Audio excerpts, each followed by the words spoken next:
So sê die Here, die koning van Israel en sy losser, die Here van die leerskare, ek is die eerste en ek is die laaste en buiten my is daar geen God nie. Geliefdes, genade, barmhartigheid en vrede van God ons Vader en Jesus Christus ons Here, deur die kragvolle werking van die Heilige Gees. Amen. Gemeente, kom ons loof die Here en ons sing die baie bekende Psalm 100. Kom ons sing al 4 daardie verse tot eer van die Here.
Geliefdes, na die wet dan sing ons Gesang 80 vers 3 en dan sing ons na die geloofsbelijdenis die 4de vers van Gesang 80. Kom ons luister na die wet van die Here soos dit vir ons daar in Eksodus 20 opgeteken staan.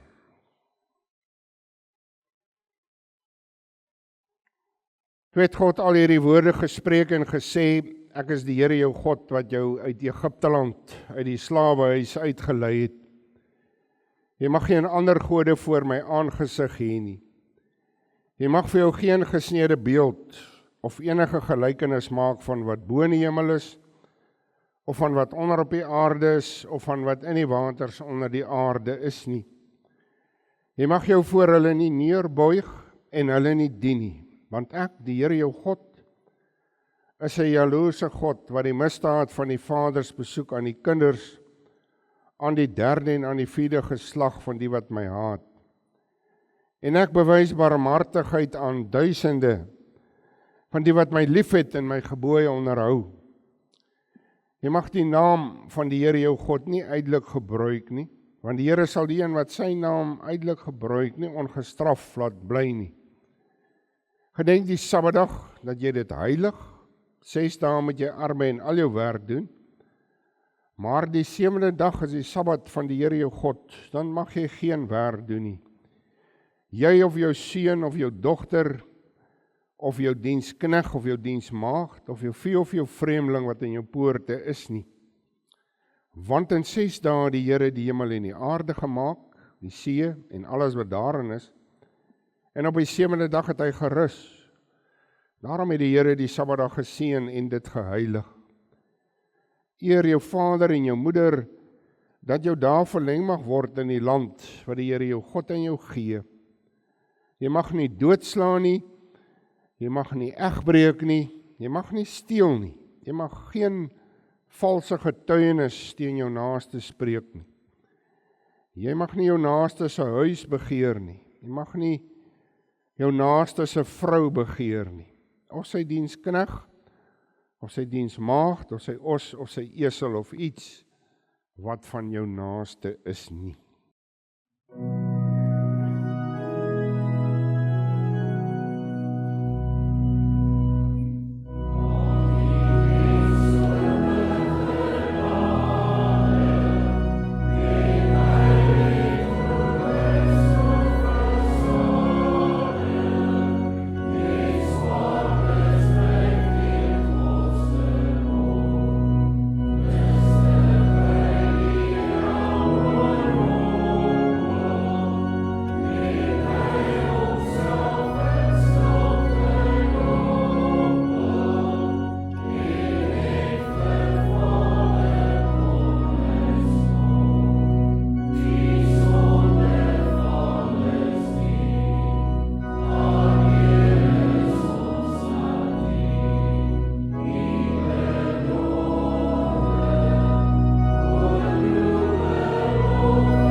Geliefdes, die baie bekende Johannes 14 vers 6, as Jesus vir Thomas antwoord, dan sê hy vir Thomas, en die wat daar om hom is, ek is die weg en die waarheid en die lewe. Niemand kom na die Vader, behalwe deur my nie. Daar in Johannes 6 vers 43, gaan sê Jesus ook, niemand kan na my toe kom as die Vader wat my gestuur het hom nie trek nie. En ek sal hom opwek in die laaste dag. Met hierdie waarheid kom ons spreek ook die 12 artikels in die hart.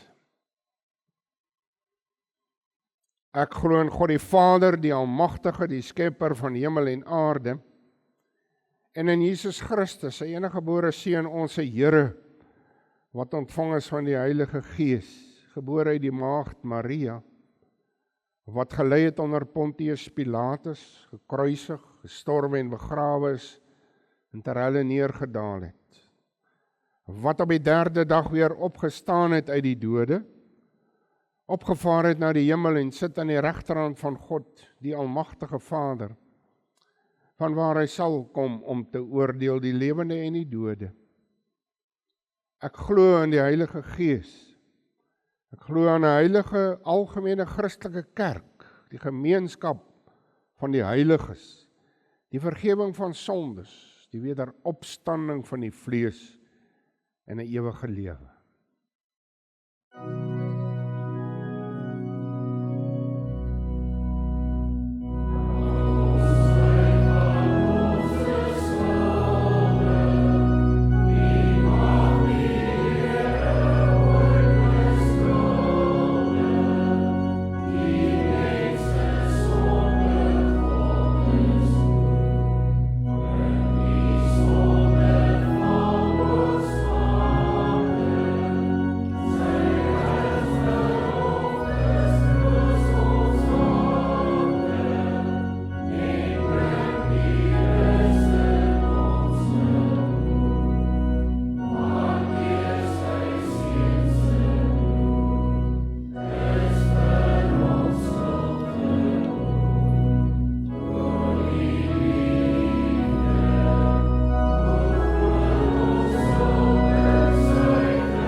Geliefdes, ons luister na die woord van die Here daaruit Psalm 14. Daar in die Ou Testament, Psalm 14.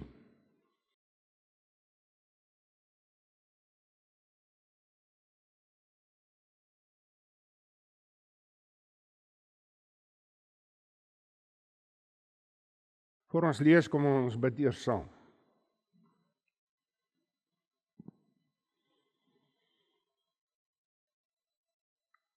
Here God, U is werklik die toevlug van ons lewe.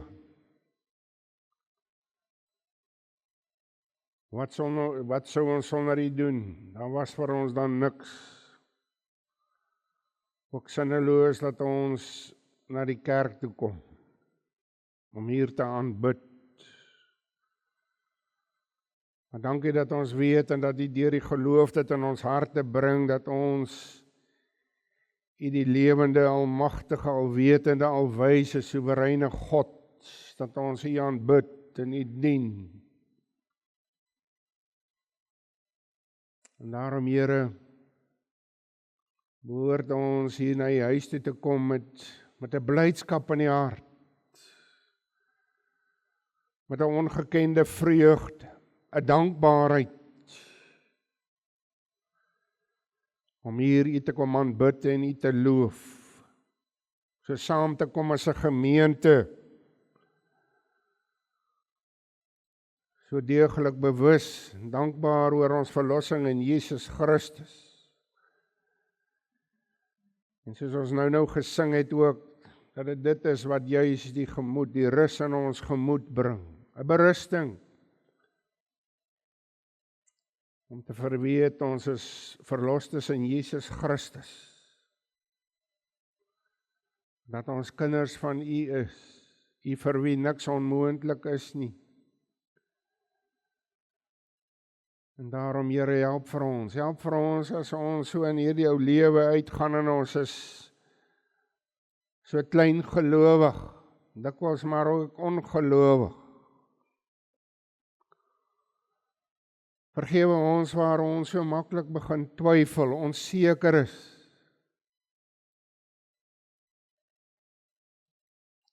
U wat vir ons die krag en die moed en alles gee, dankie daarvoor.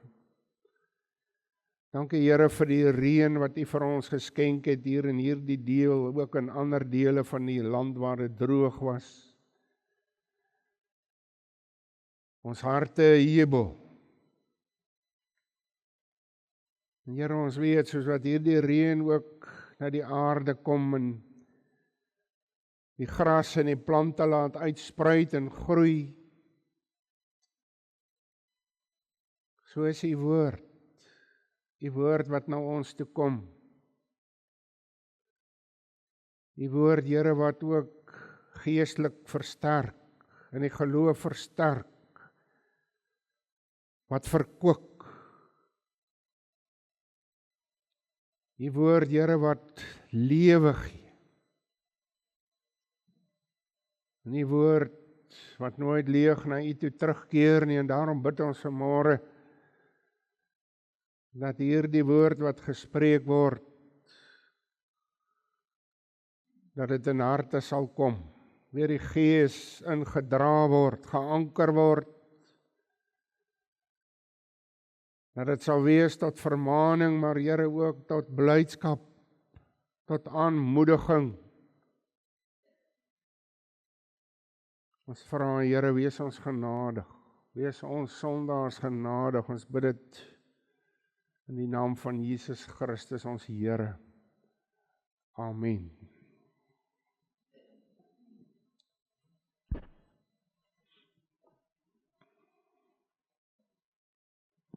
Geliefdes, daaruit Psalm 14, gaan daar oor die goddeloosheid van die mens. Maar net vir die sê, en jy kan gerus by die huis gaan kyk, daar is sekerlik ook ander gevalle, maar hierdie Psalm 14 en Psalm 53 in die Bybel is baie dieselfde. Jy kan gerus daarna gaan kyk. Dieselfde aantal verse, dieselfde inhoud. Ek dink is net by vers 1 en 6 wat jy gaan sien verskil van Psalm 53. Psalm 14 wat, as ek nou die Hebreëus kan gebruik, Elohim en Yahweh, God en die Here afwisselend gebruik, soos ons hom nou hier gaan lees, maar dan as jy gaan kyk na Psalm 53, gebruik hy net Elohim, met ander woorde gebruik hy daar net God, die term, ja, die naam God. Maar net so kortliks iets daaroor. Kom ons lees Psalm 14. Vir die musiekleier, 'n Psalm van Dawid, die dwaas sê in sy hart, daar is geen God nie. Sleg, afskuwelik maak hulle hul dade, daar is niemand wat goed doen nie. Die Here het uit die hemel neergesien op die mensekinders om te sien of daar iemand verstandig is wat na God vra. Hulle het almal afgewyk, tesame met hulle ontaard. Daar is niemand wat goed doen nie. Wat goed doen, ook nie een nie. Het al die werkers van ongeregtigheid dan geen kennis nie? Die wat my volk opeet asof hulle brood eet, hulle roep die Here nie aan nie. Daar het skrik hulle oorweldig, want God is by die regverdige geslag. Die raad van die elendige, julle kan dit tot skande maak. Waarlik die Here is sy toevlug. Ag, mag die verlossing van Israel uit Sion kom. As die Here die lot van sy volk verander, dan sal Jakob juig, Israel sal bly wees. So sover, kom ons lees net tot daar. Daar in vers 1, daar die eerste gedeelte gaan ons neem as teksvers.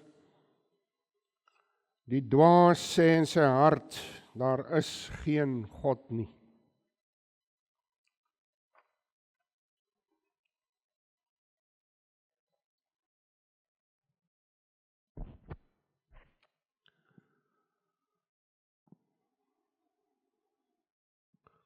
My broer en suster, as 'n mens daar in die woordeboek gaan kyk, die HT, dan beskryf hy 'n dwaas, of mens kan ook, ek het gekyk na Sottokes, beskryf hom so 'n persoon as iemand sonder verstand, iemand baie dom. 'n Persoon wat dom handel, onverstandig optree. Ons het vanmôre hier dit reg verstaan. Dawid sê dit hier in die sin van iemand wat nie glo in die Here en sy woord nie. Daar in vers 1, soos ons net nou gesê het, die dwaas sê in sy hart, daar is geen God. En nou weet ons, dit gaan nie oor iemand se werklike intelligensie of slim kennis oor 'n vakgebied of oor sy werk of wat ook al nie. Dit gaan nie hier vanmôre of jy 'n genees en of jy 'n intellektuele dom mens, ons kan sê 'n maroon is. Belangrik, en dis die heel belangrikste, dit gaan of jy in die almagtige God in sy woord glo. Dis die belangrik. Dis nie gemik teen mense wat 'n lae intelligensie koëffisiënt het. Dawid het dit teen die goddelose, die onverstandige goddelose wat die drie-enige God en sy woord verwerp. En dan sien ons hier, soos ons verder lees, Dawid praat ook oor die algemene verdorwenheid, die ontaarding van die mens. En hy sê daar in vers 3, hulle, en as hy sê hulle, dan moet ons sê ons. Ek en jy het almal afgewyk, tesame het hulle ontaard, daar is niemand wat goed doen nie, ook nie een nie. Dis die mens, ek en jy. As Paulus oor die mens praat wat onder die mag van die sonde is, dan haal hy juis hierdie woorde van die psalmdigter aan hier in Romeine 3 vers 10. Hy sê ook eintlik dieselfde. Hy sê daar is niemand regverdig nie, selfs nie een nie. Romeine 3:11. Daar is niemand wat verstandig is nie, daar is niemand wat God soek nie. Hulle het almal afgewyk, saam met hulle ontaard. En daarom moet ons reg verstaan, Dawid en natuurlik Paulus praat van die mens se ou natuur. My en jou ou natuur. Hy praat van die mens se dwaase ongehoorsaamheid. En dit getuig al daar in die paradys het ons dit al gehoor. En nou lees het, ek gaan verskeie kere verwys hier na die Heidelbergse Katekismes. Duidelik in die Heidelbergse Katekismes Sondag 2 sê, Ons is van nature geneig om God en ons naaste te haat. Hoor jy dit? Heidelbergse Katekismes Sondag 3 vraag en antwoord 7 vra waar kom hierdie verdorwe aard van die mens dan vandaan, en dan kom jy uit antwoord, soos ons nou gepraat het, uit die val en ongehoorsaamheid van ons eerste voorouers, Adam en Eva in die paradys, waar ons natuur so verdorwe is, dat ons almal in sonde ontvang en gebore word. Jy sien, hy praat dus van die erfsonde. En so na die sondeval, dan sien ons keer op keer steeds hierdie verdorwenheid, hierdie ontaarding, wat later gelei het natuurlik tot die sondvloed, waar die mens so in sy goddeloosheid eintlik van die aarde verdelg is. Die Here wou hom verdelg. Slegs die gelowige Noag en sy gesin het oorgebly, is gespaar. Maar dit het nie daar gestop nie. Die mens het in sy hoogmoed en eie willigheid ook gegaan en die toring van Babel gaan bou of probeer bou. Hy wil daar by God uitkom, hy wil soos God wees. Maar die almagtige God wat beskik dat daar 'n tal verwarring kom, en hier is dit ook die einde van hierdie mense bose planne. Maar so, my broer en suster, kan ons vanmôre talle voorbeelde in die woord van God gaan uithaal, en ons weet telkens maar weer die mens, daardie dwaasheid ten opsigte van sy verhouding met die Here, wat telkens weer en weer maar tevoorskyn tree. Deur die eeue. En daarom is dit ook vandag deel van ons tyd, ons sien dit. En dit bring ons as gelowiges, en jy moet vanmôre mooi luister, bring ons gelowiges by 'n baie belangrike vraag, soos dit daar in die Heidelbergse Katekismes Sondag 3 vraag en antwoord 8 gestel word. Luister mooi wat vra hy, maar is ons so verdorwe dat ons heeltemal onbekwaam is tot enige goed en geneig tot alle kwaad? En die antwoord, ja. Maar dan kom daar 'n tensy. Ja, tensy ons deur die Gees van God wedergebore word.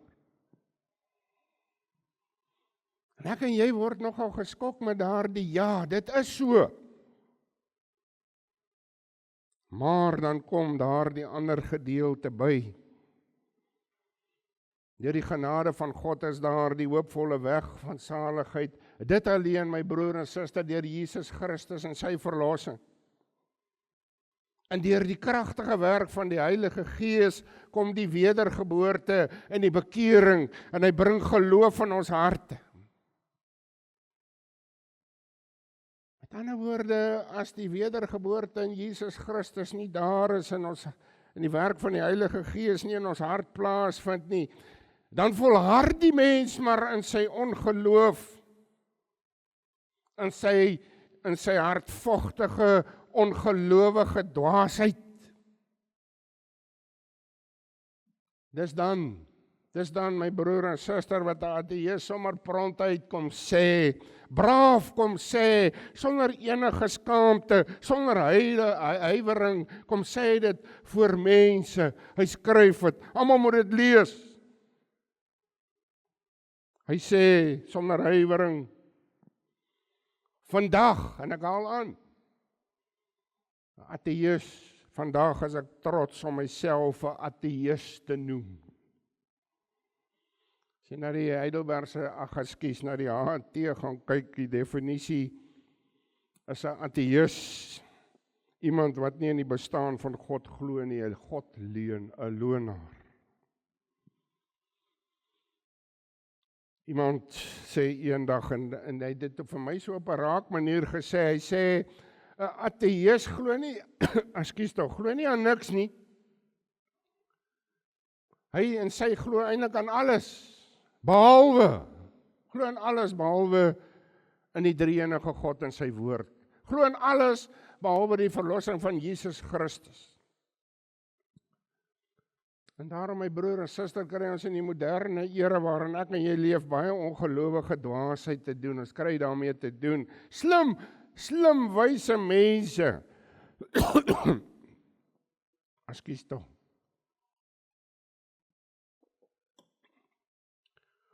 Slim wyse mense met 'n verskriklike hoë intelligensie. Wat kom in reken en dit slaan ons stom. God is nie die skepper van alles nie. Daar was maar so 'n toevallige oerknal gewees uit die bloute en alles het maar net daar gewees. Ander kom weer en hulle praat van die evolusie. Alles maar uit 'n amoebaatjie ontstaan het en ons het eintlik maar uit die aap uitgekom. Slim teoloog wat kom en reken al die wonders in die Bybel is nie waar nie, dis mites. Gaan luister, hoor. Wat 'n streep trek deur Christus se fisiese opstanding, sy vleeswording in die eerste plek, sy hemelvaart, dis nie wetenskaplik, kan nie getoets word nie, dis nie waar nie. En daarom reken hulle ook, daar sal geen wederkoms plaasvind nie. Ek het nou die dag toe luister ek na 'n onderhoud met 'n TV-persoonlikheid en ek gaan geen name noem nie. Maar iemand wat 'n mens nogal beskou as 'n baie intelligente persoon. En die vraag aan hom was gewees, glo jy aan God? En sy antwoord, op 'n manier. Hoor jy dit? Op 'n manier. Nie op die konvensionele manier nie, sê hy. My broer en suster, geen reguit antwoorde ja of nee nie. En daar is vir my, so sê hulle, dis vir my so ironies, as 'n mens daar in Openbaring 16 gaan lees, daar die goddeloses, wanneer nou sogenaamd nie aan God se bestaan glo nie, as daar die sleg gebeur, die peste hulle tref, die hitte, die pyn hulle tref, dan vloek hulle God, die drie-enige God van hemel en aarde. Nou sê ek maar vir myself, as God dan nie bestaan nie, hoekom vloek hulle hom? Maar ons leef in snaakse tye. Slim mense, hoogs intelligent. Hulle is ongelowig, hulle is ateïste. Hulle besit ook die wêreldse wysheid. Maar wat die saligheid aan betref, en wat die Christelike geloof aan betref, die godsdienst aan betref, is hulle die grootste dwaase. Paulus spreek oor hierdie wêreldse wysheid, sogenaamde wêreldse wysheid wat hierdie mense het, en wat 'n dwaasheid is, sê hy daar in 1 Korintiërs 1 vers 19, en dan haal hy aan wat die Here self sê daar uit Jesaja 29 vers 14, wat die Here sê, ek sal die wysheid van die wyse mense vernietig, en die verstand van die verstandige mense tot niet maak. Het God nie die wysheid van hierdie wêreld dwaas gemaak? My broer en suster, of jy 'n baie hoë of 'n baie lae intelligensie het, een belangrike feit staan vas, die belangrikste, as jy nie werklik glo, ekskuus tog, aan die bestaan van die drie-enige skepper God nie, as jy hom nie dien en aanbid nie, aanbid as die ware lewende God van hemel en aarde nie. As jy nie sy woord as die enigste onfeilbare woord aanvaar nie, en daarin nie glo nie, en Jesus Christus nie aanvaar as jou enigste verlosser en saligmaker, en nie glo dat hy eendag na hierdie aarde weer sal kom nie, is jy 'n dwaas. Is jy 'n dwaas. 'n dwaas wat die ewige hemelse heerlikheid van die hand wys, om in die ewige helse smarte in te gaan. As Paulus so voor die Romeinse hooggeplaastes gebring word, en hy van Christus en sy opstanding en sy verlosser praat, dan sê Festus eerstens, hy sê, en hy beskuldig, hy beledig, hy verneder Paulus daar, en hy sê vir hom iets meer, nog erger as wat jy dom of dwaas is, hy sê vir hom, jy is kranksinnig, Paulus, Handelinge 26 vers 24. Hy sê daar, die groot geleerdheid bring jou tot kranksinnigheid. En dit is nog 'n entjie verder as dwaasheid. Hy sê vir hom, jy's mal. Ek wonder hoeveel mense in hierdie wêreld rondloop wat na die Christene verwys as kranksinniges. En Paulus wag, want Agrippa, koning Agrippa is ook daarby en hy het bietjie meer met die Jode te doen en dan dink hy sal dalk iets hiervan verstaan. En dan 'n tragiese teleurstellende reaksie kom van koning Agrippa aan Paulus. Hy sê, jy beweeg my byna om 'n Christen te word.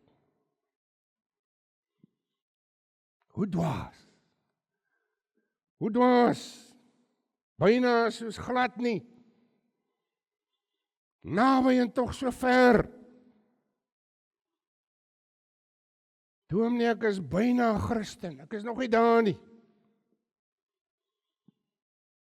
Jy's glad nie daar nie.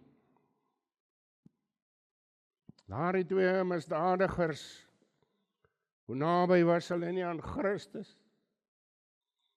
Hier by hom gehang, aan die kruis. Een volhard in sy dwaase ongelowigheid, eintlik moet 'n mens sê ongelowige dwaasheid. En hy hou aan, hy spot Christus. Die ander een wat naby is, sê daar in Lukas 23:40, sê hy raas met die ander een met sy maat, hy sê, vrees jy ook nie God nie, terwyl jy in dieselfde oordeel is. En dan sê in vers 41, ons tog regverdiglik, maar hy het niks verkeerds gedoen nie. My broer en suster, die alwyse Christus, moes vir al ons dwaasheid en ons dwaasheid van sondes, moes hy in daardie kruishout hang en sterf.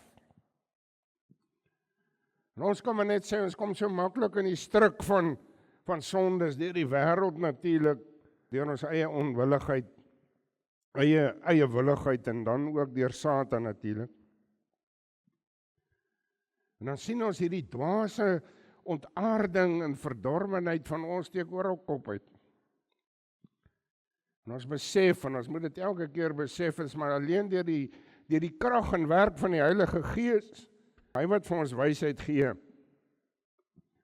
om in die wysheid en waarheid van God se woord op te tree te handel. Ek wil afsluit. Baie mense sê ons glo in God. Baie mense sê hulle is Christene. Maar as jy gaan kyk, en die mense moet vra, wat wys hulle lewe? Wat wys ons lewe? As jy gaan kyk na baie mense se lewe wat getuig, hulle is Christene, dan lyk hulle lewe soos mense wat nie glo in God se bestaan nie. Hulle leef by God verby. Hy bestaan nie. Die Here wat kom daar in Jeremia 5:21 en dan sê hy vir Juda, hy sê, hoor tog o dwaase en onverstandelose volk, wat oë het, maar nie sien nie. Wat ore het, maar nie hoor nie. Dan sê hy daar in vers 22, sou julle vir my nie bevrees wees nie, spreek die Here, of voor my aangesig nie bewe nie. Amen. Kom ons bid saam. Hemelse Vader, ons loof en prys U en ons dank U ook vir die woord. En ons wat weer hoor, dat hulle wat U verwerp, U woord verwerp, wat die verlossing in Jesus Christus verwerp, dwaas is. Here, dis alleen maar deur U genade en deur die werk van die Heilige Gees, wat ons so bevoorreg is. So bevoorreg. En ons is dankbaar om te kan sê, ons glo in die drie-enige God en ons glo in die woord. Ons glo, Here, in ons verlossing in Jesus Christus. En daarin roem ons. Ons roem alleen in Jesus Christus. Ons loof en prys en ons dankie, Here, dat ons die kinders kan wees. Ons bid dit in Jesus naam. Amen. Geliefdes, gesang 243, kom ons sing daar die tweede en die derde vers tot eer van die Here.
Die genade van ons Here Jesus Christus, die liefde van God ons Vader en die gemeenskap van die Heilige Gees bly met u almal.